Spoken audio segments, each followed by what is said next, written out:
بہت اچھی طریقے سے جانتا ہوں. اس کی سزا یہی ہے کہ جو آپ کو قتل کرنے کے ارادے سے آیا ہے اور پکڑا گیا تو اس کو بھی قتل کر دیا جائے. آپ نے کہا سمامہ اب تم بتاؤ کہ میں تمہارے ساتھ کیا سلوک کروں. جرم تو تمہارا بڑا ہے. ایک تو بھیس بدلا, شکل بدلی, تلوار میں زہر لگایا, میرے قتل کے ارادے سے مدینے میں میری پرمیشن کی بغیر انٹری کی, اور ہمت دیکھو مجھے قتل کرنے کے لیے آئے. سزا تو یہی ہے کہ تم پکڑے گئے تمہیں قتل کر دیا جائے. لیکن پھر بھی میں تم سے پوچھتا ہوں کہ بتاؤ تمہارے ساتھ کیا سلوک کیا جائے. اے سمامہ بتاؤ تمہارے ساتھ کیا کروں. سمامہ کا جواب سنو. سمامہ کہتا ہے ان تقتل تقتل زاد من وان تنعم تنعم لا شاکر. اے محمد صلی اللہ علیہ وسلم آپ کو اختیار ہے, آپ چاہیں تو مجھے قتل کر سکتے ہیں. اگر آپ قتل کریں گے تو آپ مجرم نہیں ہوں گے. ایک صاحب حق کو قتل کریں گے, ایک مجرم کو قتل کریں گے. جو قتل کے لائق ہے اس کو قتل کریں گے, آپ کا کوئی گناہ نہیں ہے. اگر آپ مجھے قتل کرنا چاہیں تو قتل کر سکتے ہیں. آپ حقیقت میں مستحق, جو قتل ہونے کا مستحق ہے اسی کو قتل کریں گے. لیکن آپ تو بڑے رحم والے ہیں, رحمت والے ہیں, کرپالو اور دیابان ہیں. اس لیے وَإِن تُنْعِمَ عَلَىٰ شَاكِرٍ اگر احسان کریں گے چھوڑ دیں گے. میرے بیوی بچے ہیں, اگر آپ مجھے چھوڑ دیں گے کچھ لے دے کر تو آپ کا ایک احسان ہوگا, میں آپ کا شکر گزار ہوں گا, میں آپ کا شکر کو ادا کروں گا. اللہ کے نبی نے کہا, چھوڑ دیا. اس دن کچھ نہیں کہا, ٹھیک ہے. دوسرے دن پھر آپ آئے, پھر وہی پوچھا سمامہ کیا کروں تمہارے ساتھ. سمامہ کا پھر وہی جواب, قتل کرنا چاہیں تو قتل کر دیں, چھوڑنا چاہیں تو چھوڑ دیں. قتل کریں گے تو آپ مجرم نہیں ہوں گے, چھوڑ دیں گے تو آپ کا احسان ہوگا میرے. دوسرے دن بھی آپ نے کچھ نہیں کیا. سمامہ کو کھانا کھلایا, ہاں پانی پلایا, کوئی تکلیف تو نہیں ہونے دی. نہیں اللہ کے رسول, میں سمامہ کو صرف باندھے ہوں, بس کھانے کے وقت چھوڑ دیتا ہوں پھر باندھ دیتا ہوں.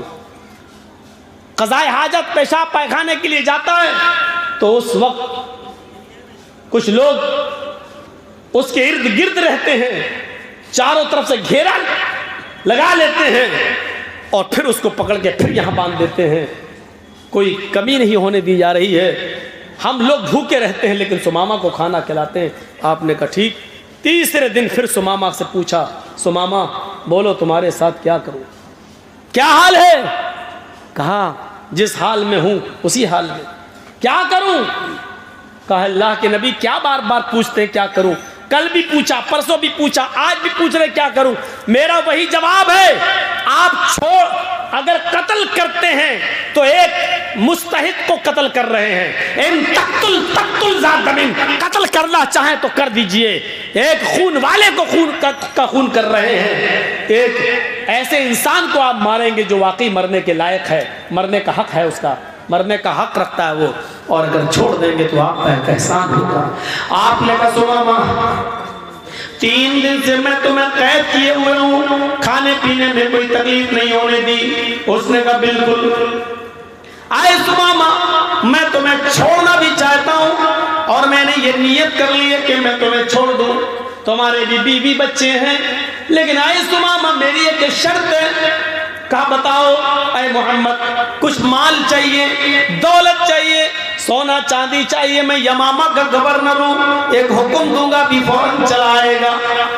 آپ نے کہا نہیں اے سمامہ مجھے سونے کی چاندی کی ضرورت نہیں ہے.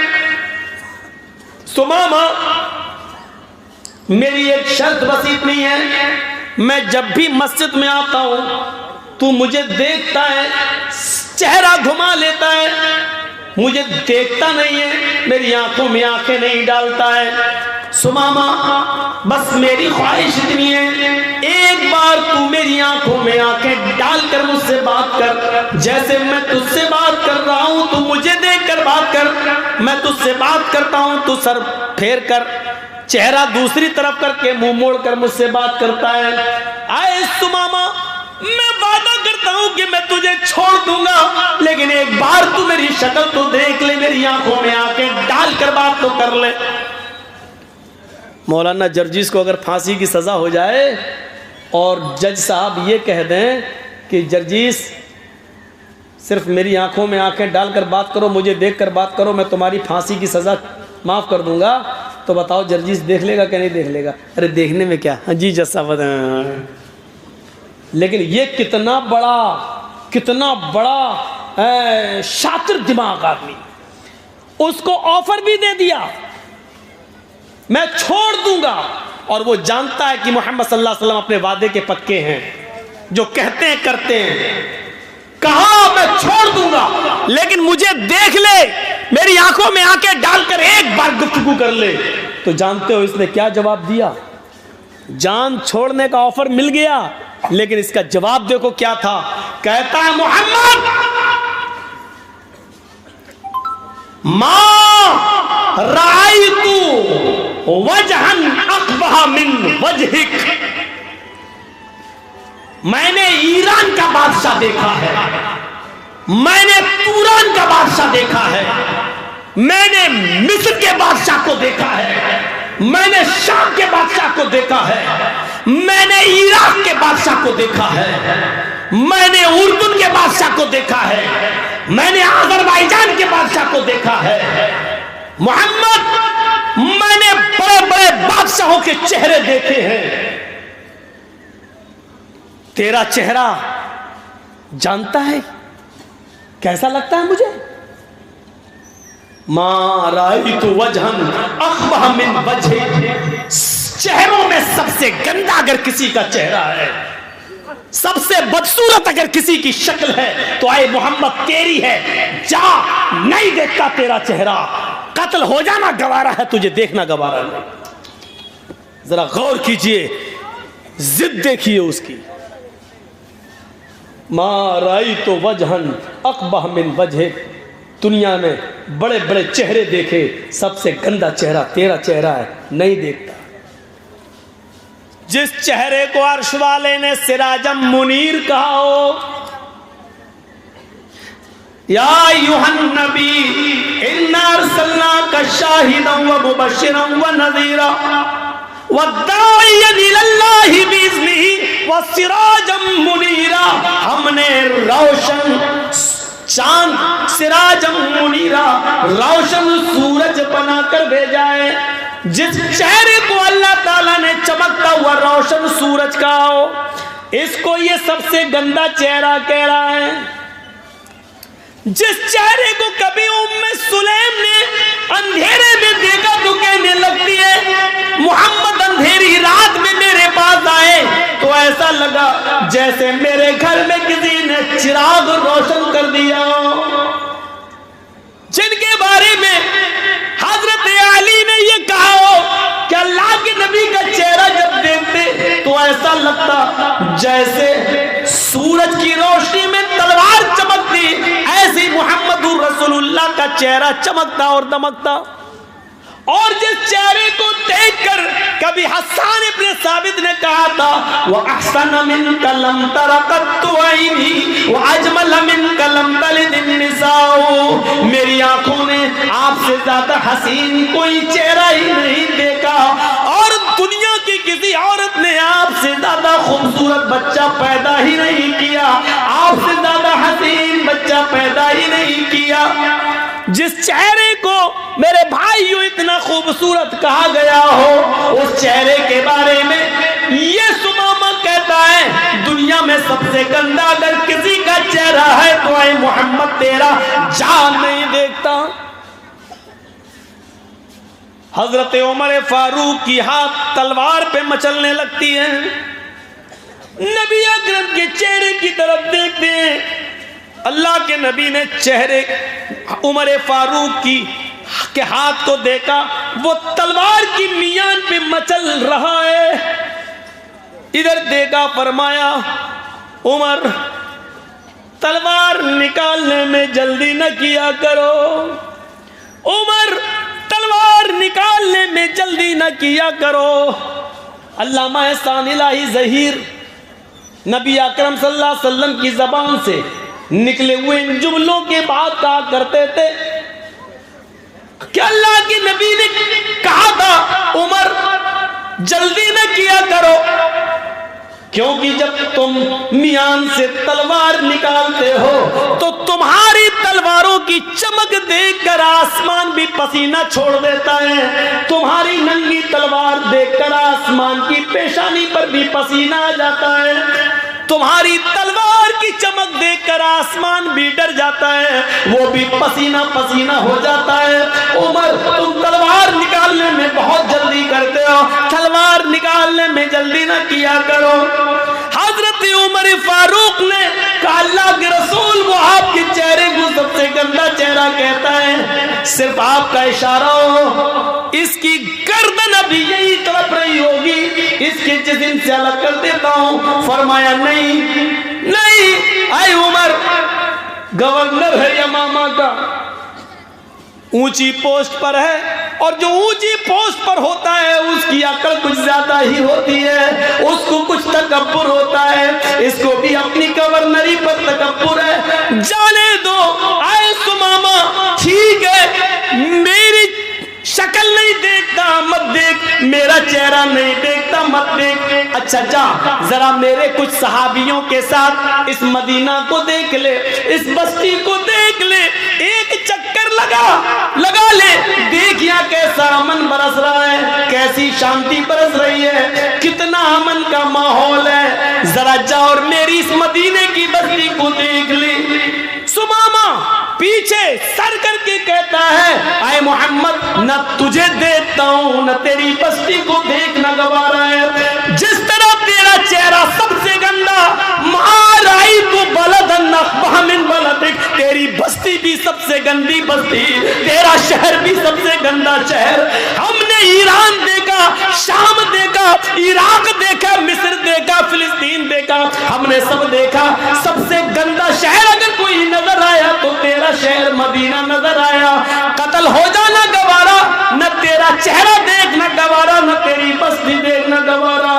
اللہ کے نبی کہتے ہیں اے عمر میں نے اس کو معاف کر دیا ہے، یہ مجھے نہیں دیکھتا ہے نہ دیکھنے دو، یہ میری بستی کو نہیں دیکھتا ہے نہ دیکھنے دو، جاؤ اس کے بیوی بچے ہیں اس کا انتظار کر رہے ہوں گے، میں نے اس کو چھوڑنے کا حکم نافذ کر دیا ہے، جاؤ اس کو چھوڑ دو، جاؤ اس کی رسی سے اس کو آزاد کر کے اس کو خیریت کے ساتھ مدینے کے بارڈر کو کراس کرا دو۔ دیکھو مدینے کی بستی سے کراس کرانا تمہاری ذمہ داری ہے، اس مدینے میں اس کا کوئی قتل نہ کر دے، میں نے اس کو چھوڑ دیا ہے، اور مدینے کے بارڈر تک اس کو حفاظت کے ساتھ پہنچانا تمہاری ذمہ داری۔ لیجئے جو تلوار لے کے قتل کرنا چاہ رہا تھا حضرت عمر، انہی کو ذمہ داری دے دی کہ ان کو بارڈر کراس کرا دو، جو قتل کرنا چاہتے تھے وہ حفاظت کر رہے ہیں، سیکورٹی گارڈ بن کے جا رہے ہیں، باڈی گارڈ بن کے جا رہے ہیں۔ یہ دیکھیے آپ، یہ دیکھیے یہاں تو پتہ ہی نہیں چلتا ہے کہ کب نکال کے جا رہے ہیں اور کب گاڑی پلٹ جائے، کب کہہ دیا جائے کہ ہتھیار چھین کے بھاگ رہا تھا اس لیے ہمیں جواب میں گولیاں چلانا پڑی۔ غور کرو اور سیکھو حکومت کیسے چلائی جاتی ہے، سیکھو جناب محمد رسول اللہ صلی اللہ علیہ وسلم سے۔ حضرت عمر کو باڈی گارڈ بنا، مولانا جرجیس جس کو مارنا چاہ رہے ہیں اسی کو کہہ دیا جائے جاؤ تمہیں ان کے گھر کھانا بھی کھانا ہے اور ان کا سر بھی دبانا، تو کیسا لگے گا مولانا جرجیس کو؟ سر دباتے دباتے گلا دبا دو، لیکن نہیں، حضرت عمر نے سر نیچے کر لیا، کیونکہ یہ حکم تھا جناب محمد رسول اللہ صلی اللہ علیہ وسلم۔ لے کے چلنے لگے، سمامہ مسجد سے باہر نکلا، مسجد نبوی کی چوکھٹ سے مڑ کر دیکھتا ہے کہ چلو دیکھ ہی لو اس کا چہرہ، دیکھنے میں حرج کیا ہے، اب تو چھوڑ ہی دیا ہے، بہت کہہ رہا تھا دیکھ لو، اتنا سب کچھ کہنے کے بعد بھی چھوڑ دیا، ایسی ایسی باتیں سنتا تھا ان کے بارے میں، لیکن اتنا سب کچھ کہنے کے بعد چھوڑا، چاہے گیا مسجد کے دروازے سے نکلا، اللہ کے رسول اس کو مسجد کے دروازے تک چھوڑنے آئے، دشمن کو چھوڑنے آئے، جو قتل کرنے آیا تھا محمد رسول اللہ کا اس کو چھوڑنے کے لیے۔ اور سیکھو اس کو نہیں معلوم کہ پیچھے پیچھے اللہ کے رسول آ رہے ہیں. دروازے پہ گیا, پیچھے مڑ کے دیکھتا ہے کہ دیکھ لوں. جیسے اس نے پیچھے مڑ کے دیکھا سامنے محمد رسول اللہ کھڑے ہیں. کہا سمامہ یہ تمہیں چھوڑ کے آئے. اب اس نے قریب سے نبی کی شکل دیکھی, پھر آگے بڑھتا ہے. عمر کہتے ہیں آہستہ آہستہ چلو, لیکن وہ تیز تیز چل رہا ہے. سمامہ جتنی تیزی کے ساتھ قدم آگے بڑھاتا ہے, اس کا دل دگنی رفتار سے پیچھے کی طرف بھاگ رہا ہے. سمامہ کے پیر آگے کی طرف, لیکن سمامہ کا دل جناب محمد رسول اللہ کی طرف. 2 میل دور چلا گیا, جو گاؤں ملا اس گاؤں میں ایک کنواں نظر آیا. اس کنویں کے پاس آ کر بیٹھ گیا, ڈول سے پانی نکالا. صحابہ کو مسجد نبوی کے پاس کنویں کے پانی سے نہاتے ہوئے دیکھا, اسی طریقے سے نہایا, غسل کیا, اور غسل کرنے کے بعد پھر لوٹ کر واپس آنے لگا. حضرت عمر کہتے ہیں کہاں جا رہے ہو؟ ہمیں مدینے کے بارڈر پر چھوڑنے کا حکم دیا گیا ہے. سمامہ سنتا ہی نہیں ہے. سمامہ سیدھے سیدھے بھاگتا ہے, آگے آتا ہے اور مسجد نبوی کی چوکھٹ کو پکڑ لیتا ہے. کہتا ہے محمد ابن عبداللہ, اللہ کے نبی ابھی بھی مسجد نبوی میں بیٹھے ہوئے تھے, اپنے صحابہ کرام کے ساتھ کچی زمین پر بیٹھے ہوئے تھے, ہاں مٹی کے اوپر بیٹھے ہوئے تھے. اس نے اپنے صحابہ کے بیچ میں محمد رسول اللہ کو بیٹھے ہوئے دیکھا. اس نے سمجھ لیا چاروں طرف ستاروں کے بیچ میں جو سب سے زیادہ چمک رہا ہے 14ویں رات کی طرح, وہی محمد رسول اللہ ہے. اس نے زوردار الفاظ میں کہا محمد ابن عبداللہ. اللہ کے نبی پیچھے مڑ کے دیکھتے ہیں, کہتے ہیں اٹھ گئے. سمامہ کیا ہوا؟ مدینے میں کیا کسی نے پریشان کیا؟ میں نے تمہیں چھوڑ دیا تھا. کیا میرے کسی صحابی نے تمہیں گالی دی؟ میرے کسی ساتھی نے تمہیں مارا؟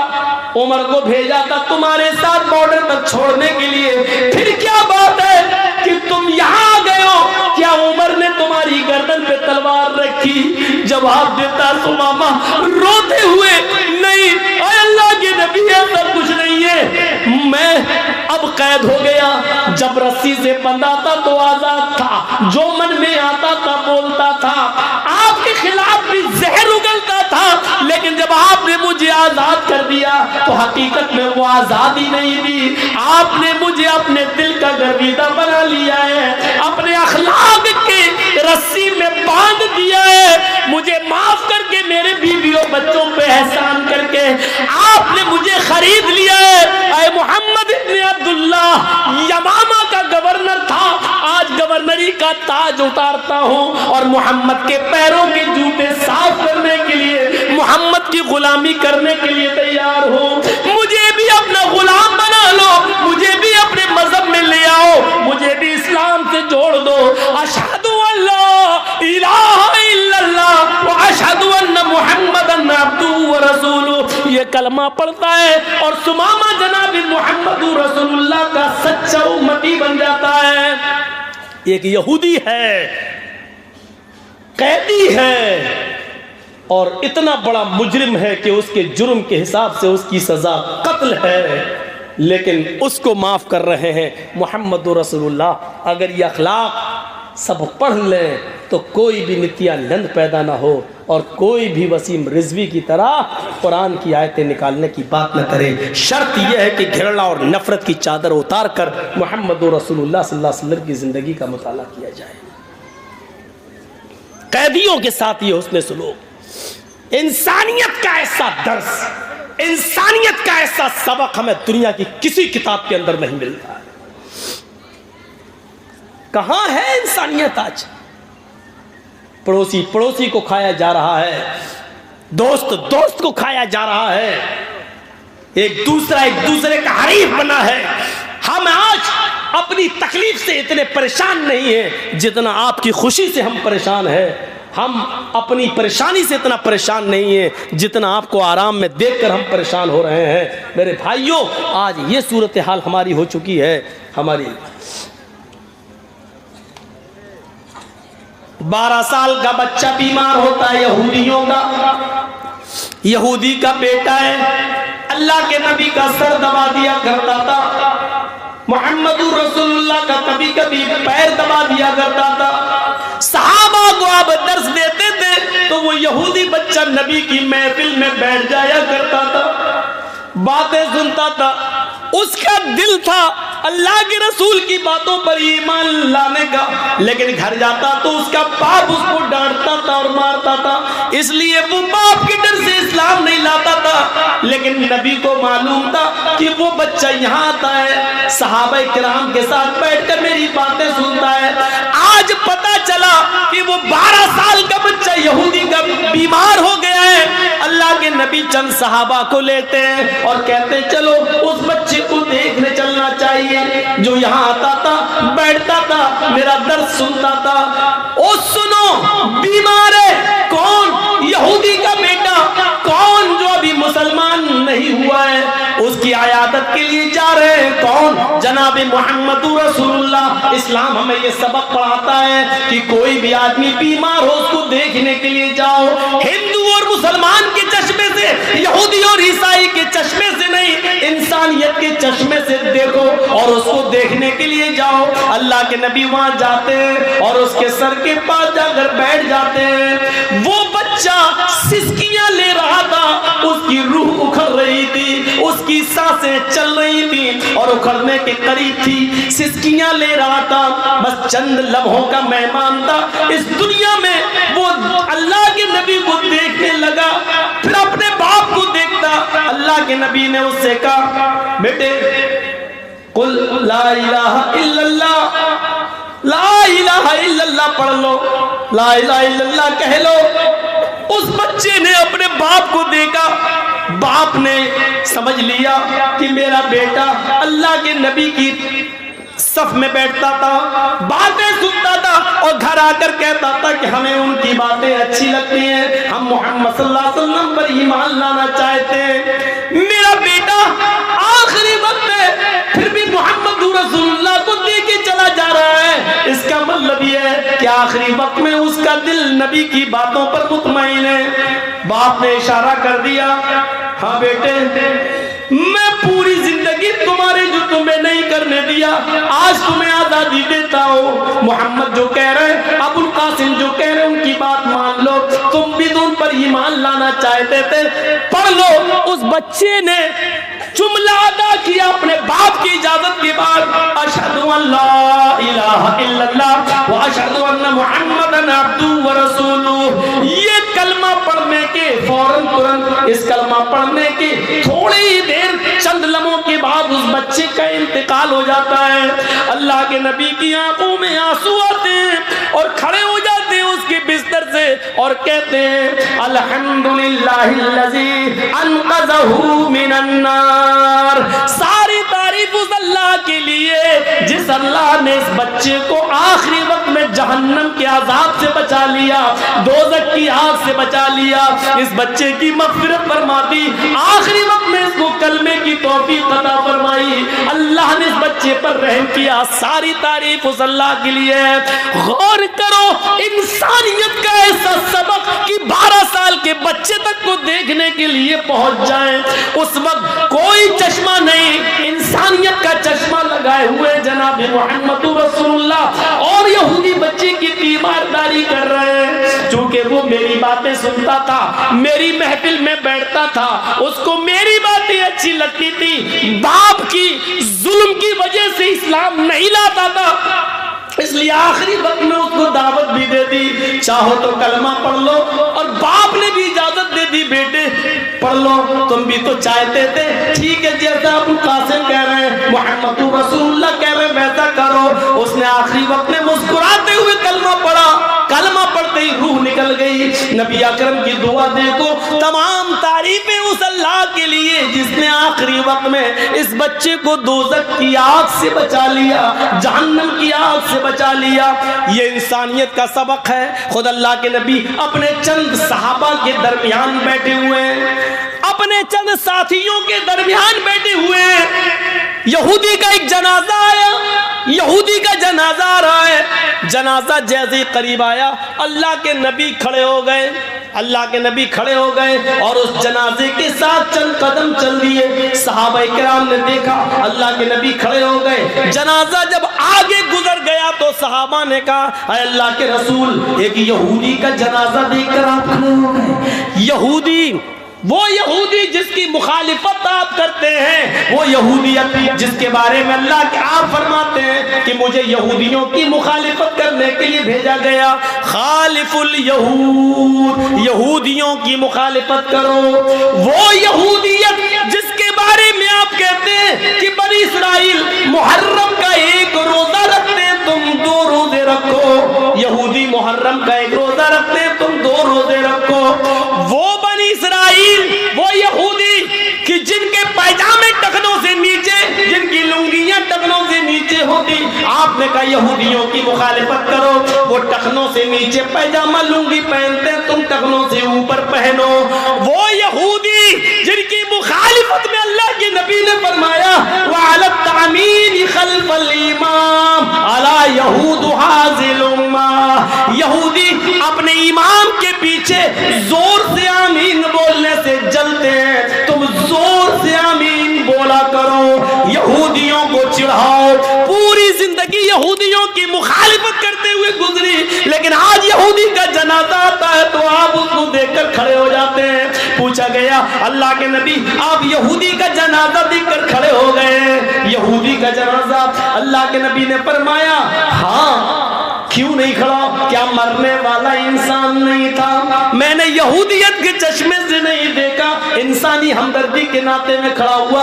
جس طرح ان لوگوں کو اپنے رشتہ دار کے انتقال پر غم ہے تو ان کے غم میں ہمیں شریک ہونا چاہیے. یہ انسانیت کی تعلیم دی تھی جناب محمد رسول اللہ نے. یہ واقعہ بدلا رہا ہے, یہودی ہو یا ہندو ہو, سکھ ہو یا عیسائی, آپ اس کے جنازے کو دیکھ کر کھڑے ہو سکتے ہیں, چند قدم چل بھی سکتے ہیں. یہاں تک کہ اگر وہ کہیں دفن ہوتے ہیں یا شمشان گھاٹ پہ جاتے ہیں, جلائے جاتے ہیں, ہمدردی میں انسانیت کے ناطے سے اگر آپ وہاں جانا چاہیں تو ادھر بھی جا سکتے ہیں, ادھر بھی جا سکتے ہیں. شرط یہ ہے کہ لکڑی وغیرہ یا جلانے کا کام آپ اپنے ہاتھ سے نہیں کریں گے. ان کے غم میں شریک ہونے کے لیے آپ وہاں تک جا سکتے ہیں. یہ اجازت دی ہے اسلام نے, شریعت نے. تو میرے پیارے ساتھیوں, انسانیت کا یہ سبق ہمیں کہاں ملے گا؟ انسانیت کا ایسا پاٹھ ہمیں کہاں ملے گا؟ یہ سبق سکھایا ہے جناب محمد رسول اللہ صلی اللہ علیہ وسلم نے ہمیں. ہمارے ساتھ کیا ہے؟ یہ غیروں کے ساتھ ہو رہا ہے, غیروں کے ساتھ. نہیں دیکھا چھوٹا بڑا, نہیں دیکھا امیر و غریب. اسی لیے قرآن کریم نے یہاں تک کہہ دیا وَلَا يَجْرِمَنَّكُمْ شَنَآنُ قَوْمٍ عَلَىٰ أَن لَّا تَعْدِلُوا اعْدِلُوا هُوَ أَقْرَبُ لِلتَّقْوَىٰ. کسی قوم کی دشمنی تمہیں اس بات پر مجبور نہ کر دے کہ تم اس کے ساتھ بے انصافی کرنے لگو. مولانا جرجی صاحب جج ہیں, آپ ہمارے دشمن ہیں, آپ کا مقدمہ میری عدالت میں آ گیا. اب جرجی صاحب کو موقع ملا ہے اپنی دشمنی نکالنے کا. کمینہ, تیرا مقدمہ میری عدالت میں, اب تو جج ہم ہیں, فیصلہ تو ہم ہی کو کرنا ہے. اب ہم نے بدلہ لینا شروع کر دیا. یہ دشمنی, قرآن کہتا ہے دشمنی اپنی جگہ پر, لیکن کسی قوم کی دشمنی تمہیں انیائے اور ظلم کرنے پر مجبور نہ کر دے. ایسا نہ ہو کہ تم اس کے ساتھ بے انصافی کرنے لگو. نہیں, انصاف کرنا ہر حال میں. عمر ابن عاص کا بیٹا مصر کا گورنر ہے, عمر ابن عاص مصر کے گورنر ہے. عمر ابن عاص کو مصر کا گورنر بنایا گیا ہے. عمر ابن عاص کا بیٹا گھوڑا دوڑانے میں ماہر ہے. ایک یہودی بچہ, یہودی کا بیٹا, یہودی کا بچہ, یہودی کا بچہ کہتا ہے وہ یہ کیا ہو رہا بھائی, تو اس کو اتنی زور سے بجانے کی کیا ضرورت ہے بھائی؟ ہاں تو نکل رہی, نکل جائے گی, بجا کے جب دیکھو جتنا منع کرو گے اتنا ہی کرے گا وہ. عمر ابن عاص کا بیٹا گھوڑا دوڑانے میں ماہر، اس نے کہہ دیا کہ ہم سے اچھا گھوڑا کوئی دوڑا کر دکھائے۔ ایک یہودی بیٹے نے یہودی کے بچے نے اس کا چیلنج قبول کر لیا، دونوں لوگوں نے ساتھ میں گھوڑا دوڑایا اور یہودی کا بچہ آگے نکل گیا۔ اور دیکھو عادل، یہودی کا بچہ آگے نکل گیا۔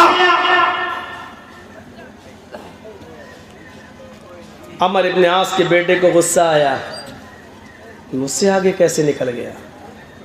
میں عمر ابن عاص کا بیٹا ہوں اور مجھے کو ہرا دیا اس نے۔ گھوڑے سے اترا اور اس یہودی بچے کے ایک دیا چہرے پہ تھپڑ، بیچارہ ہل گیا۔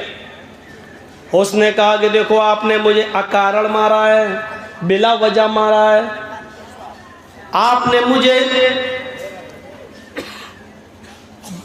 فالتو میں فضول مار دیا ہے، اور میں اس کی شکایت لے کر عمر ابن عاص کے پاس جاؤں گا۔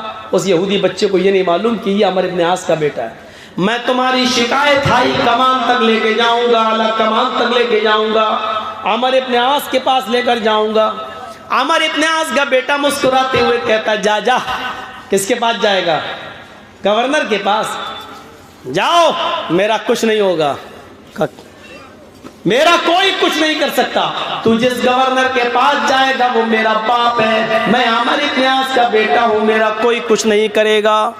بس اتنا سا جملہ عمر ابن عاص کے بیٹے کی زبان سے نکل گیا، یہودی کا بچہ کانپ گیا، کہتا اچھا یہ ان کے بیٹے ہیں؟ لوگوں نے بتایا، یہودیوں نے، ارے چھوڑو یار، عمر ابن عاص کا بیٹا، تم کہاں جاؤ گے؟ کوئی باپ اپنے بیٹے کو تھپڑ مارے گا، سزا دے گا، چھوڑی۔ اس نے پھر ہمت نہیں ہوئی اور خاموش ہو گیا۔ ایک مہینے کے بعد اچانک حضرت عمر مصر پہنچتے ہیں۔ ہوتا ایسا، حضرت عمر فاروق ہر شہر جاتے تھے اور شہر کے لوگوں سے پوچھتے تھے کہ تمہارے شہر کا گورنر ٹھیک کام کر رہا ہے کہ نہیں کر رہا ہے، اگر کوئی شکایت ہو تو بتاؤ تو ہم اس کی نکیل کسیں، پوچھتے تھے۔ تو مصر پہنچتے ہیں اور مصر کے لوگوں کو اکٹھا کرتے ہیں، اور حضرت عمر فاروق نے مصر کے لوگوں سے پوچھا ہم نے جو تمہارے اوپر امیر بنایا ہے، گورنر متعین کیا عمر ابن عاص، کیا وہ انصاف، کیا وہ صحیح ہے؟ ٹھیک ہے، کوئی شکایت تو نہیں ہے آپ کو ان سے؟ پورے مصر کے لوگوں نے کہا نہیں نہیں امیر المومنین، عمر ابن عاص بہت اچھے آدمی ہیں، بہت نیک ہیں اور ہمارا بہت خیال رکھتے ہیں، ہر چیز ان کی بالکل ٹھیک ہے، مجھے ان سے کوئی شکایت نہیں۔ وہ یہودی بچہ بھی اسی محفل میں بیٹھا ہوا تھا، کہتا امیر المومنین مجھے شکایت ہے۔ حضرت عمر فاروق نے دیکھا کہ وہ لڑکا چھوٹا سا بچہ ہے، اس کو بلائے، ادھر آؤ بیٹے، کس سے شکایت ہے؟ قریب آیا، تھوڑا سا ڈر رہا تھا۔ حضرت عمر فاروق اپنی کرسی چھوڑتے ہیں، اپنی چٹائی چھوڑتے ہیں اور اس کے پاس جاتے ہیں، اس کو اپنی گود میں اٹھاتے ہیں اور اپنی ران پر اس کو بٹھا کے کہتے ہیں بیٹے ڈرنے کی ضرورت نہیں ہے، تمہارا دھرم یہودی ہو، مذہب یہودی عیسائی کچھ بھی ہو، مجھے اس سے مطلب نہیں ہے، تمہیں ڈرنے کی ضرورت نہیں ہے، بالکل سچ سچ بتاؤ کیا ہے، تمہیں شکایت کس سے ہے؟ کہ امیر المومنین ایک مہینہ پہلے یہ گورنر صاحب کا بیٹا، عمر ابن عاص کا بیٹا، کہنے لگا کہ کوئی ہے جو مجھ سے اچھا گھوڑا دوڑائے، اور گھوڑا دوڑانے میں مجھ سے آگے نکلے۔ میں نے کہا کہ آگے نکلے یا پیچھے یہ تو الگ بات ہے، لیکن میں مقابلہ کرنے کے لیے تیار ہوں۔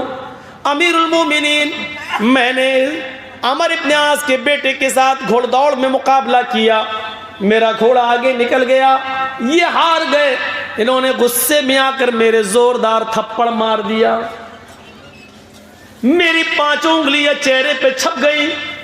جب میں نے کہا کہ میں مصر کے گورنر عمر ابن عاص کے اس کی شکایت کروں گا، اعلیٰ کمان بن جاؤں گا، تو انہوں نے ہنستے ہوئے کہا ان کے بیٹے نے کہ میرا کوئی کچھ نہیں کر پائے گا، جہاں تم جا رہے ہو اس شہر کا گورنر عمر ابن عاص میرا باپ ہے، میں عمر ابن عاص کا بیٹا ہوں، میرا کوئی کچھ نہیں کر پائے گا۔ اتنا کہنا تھا، یہودی بچہ کہہ کر چپ ہوا۔ حضرت عمر فاروق کی آنکھیں سرخ ہو گئیں اور غصے سے بھری ہوئی نظر عمر ابن عاص کے چہرے پر پڑتی ہے۔ عمر، اللہ نے جب انسان کو آزاد پیدا کیا ہے تو تم کون ہوتے ہو کسی کو غلام بنانے والے؟ اپنے بیٹے کو پیش کرو، بیٹے کو پیش کر دیا. بیٹے نے سر جھکا دیا, ہاں اپنی غلطی کا اعتراف کر لیا. کھڑے ہو جاؤ. عمرو ابن عاص کا بیٹا کھڑا کر دیا گیا. یہودی بچے سے کہا میں تمہارے سامنے کھڑا ہوں, تمہیں قسم دیتا ہوں جتنی زور سے اس نے تمہیں تھپڑ مارا اتنی زور سے تھپڑ اس کے چہرے پر رسید کرو. آگے بڑھو. یہودی بچہ آگے بڑھتا ہے اور اپنا ہاتھ اٹھا کر اتنی زور سے جتنی اس کے پاس طاقت تھی اپنی طاقت کے مطابق تھپڑ اس کے عمرو ابن عاص کے بیٹے کے چہرے پر چھڑتا ہے. یہودیوں نے تالی بجانا شروع کر دی, اس انصاف کا خیر مقدم کیا اور کہا امیر المومنین آپ کے انصاف سے ہمیں خوشی ہوئی. عمرو ابن عاص نے کہا امیر المومنین یہ میری عدالت میں مقدمہ آیا ہی نہیں تھا. اگر یہ بچہ میرے پاس چلا آتا اور مجھے بتاتا تو میں اسی وقت سزا دیتا اپنے بیٹے کو, لیکن آیا ہی نہیں اور کسی نے مجھے بتایا بھی نہیں. اس لیے چلیے آپ نے انصاف کر دیا. اچھا. حضرت عمر فاروق نے کہا عمرو ابن عاص ابھی انصاف نہیں ہوا. کہا امیر المومنین اب کیا باقی ہے؟ کہا تم کھڑے ہو جاؤ. گورنر کو کھڑا کیا, تم کھڑے ہو. میں ہاں. کہا کمبر اپنے غلام کو خادم کو آواز دی. حضرت عمر نے خادم اسلم جی ادھر آؤ, ایک تھپڑ عمرو ابن عاص کے چہرے پر مارو. یہودی بھی چیخ پڑے امیر المومنین جس نے تھپڑ مارا تھا اس کو تھپڑ پڑ گیا, اب ان کو تھپڑ کیوں مارا جا رہا ہے؟ عمرو ابن عاص کہتے ہیں امیر المومنین یہ کیسا انصاف ہے؟ میرے بیٹے نے تھپڑ مارا, میرے بیٹے کو بدلہ مل گیا, انصاف ہو گیا, مجھے تھپڑ کیوں مارا جا رہا ہے؟ میرا کیا قصور ہے؟ کہا پہلے تھپڑ کھاؤ, قصور بعد میں بتاؤں گا. غلام نے اسلم نے ان کی اچھا پوری کی. حضرت عمر کا حکم مانتے ہوئے ایک تھپڑ عمرو ابن عاص کے گال پہ مارا گیا. عمرو ابن عاص کا گال ہل گیا. حضرت عمر فاروق نے کہا عمر یہ تھپڑ تمہارے چہرے پر اس لیے مارا جا رہا ہے کیونکہ تم نے اپنے بیٹے کو صحیح تربیت نہیں دی. اگر تم نے اپنی اولاد کو اپنے بیٹے کو صحیح تربیت دی ہوتی تو تمہارا بیٹا یہ نہیں کہتا کہ میں شہر کے گورنر کا بیٹا ہوں, میرا کوئی کچھ نہیں کر پائے گا. اسلام لانے کے بعد کوئی بڑا اور چھوٹا نہیں ہے, جتنا حق تمہارا ہے اتنا ہی اس شہر کے ایک ایک ناگرک کا ہے. تم امیر المومنین ہو لیکن حقیقت میں خادم ہو, لوگوں کی خدمت کے لیے پیدا کیے گئے ہو. یہاں تمہیں سرپرستی دی گئی ہے لیکن اس کا یہ مطلب نہیں کہ تمہارا بیٹا جو من میں آئے کرے اور جو تم چاہو گے کرو گے. نہیں, یہ تھپڑ تمہیں اس لیے مارا جا رہا ہے تاکہ تم اپنے بیٹوں کو صحیح تربیت دے سکو. تم نے اپنی اولاد کو صحیح تربیت نہیں دی. یہ عدل تھا. مارا یہودی بچے کو عمرو ابن عاص کے بیٹے نے, تھپڑ ایک پڑا لیکن اس یہودی بچے کی وجہ سے تھپڑ دو لوگوں کو مارا گیا, عمرو ابن عاص کے بیٹے کو بھی اور عمرو ابن عاص کو بھی. ایسا عدل کہاں ملے گا دیکھنے کو؟ سبق یہ بھی دیا کہ یہودی ہی صحیح لیکن تمہارے بچے کو یہ ہمت کیسے ہوئی کہنے کی کہ میرا باپ اس شہر کا گورنر ہے, میرا کوئی کچھ نہیں کر پائے گا. اور پھر دنیا کی نظروں نے دیکھا عمر فاروق کا انصاف کہ ایک دن اسی مصر کی بستی میں حضرت عمر فاروق نے کھجور کا رس نچوڑ کر رکھا تھا اور کئی دنوں کے بعد اس میں نشہ آ گیا تھا, وہ سڑ چکا تھا, وہ شراب بن چکی تھی, نبیذ بن چکی تھی. عبد الرحمن نے وہ نبیذ پی لی. عمر فاروق کے بیٹے نے وہ شراب, وہ سڑا ہوا رس پی لیا جس میں نشہ آ گیا. پکڑے گئے. لوگوں نے بتایا عمر ابن عاص کو کہ عمر فاروق کے بیٹے نے شراب پی لی تھی, لہذا ان پر حد جاری کی جائے. حضرت عمر فاروق کے بیٹے کا ہوش جب نشہ اترتا ہے ہوش میں آیا, پوچھا, انہوں نے اقرار کیا کہ ہاں میں نے پی لی تھی, لیکن مجھے یہ نہیں معلوم تھا کہ اس میں نشہ تھا, لیکن پینے کے بعد پتا چلا کہ وہ نشہ. کہا یہ بتاؤ نشہ آیا تھا یا نہیں؟ کہ ہاں آیا تھا. کہا اب تمہارا نشہ اتر گیا ہے, 40 کوڑے مارے جائیں گے. عامر ابن عاص نے 40 کوڑے مارے. کس کو؟ حضرت عمر فاروق کے بیٹے کو 40 کوڑے.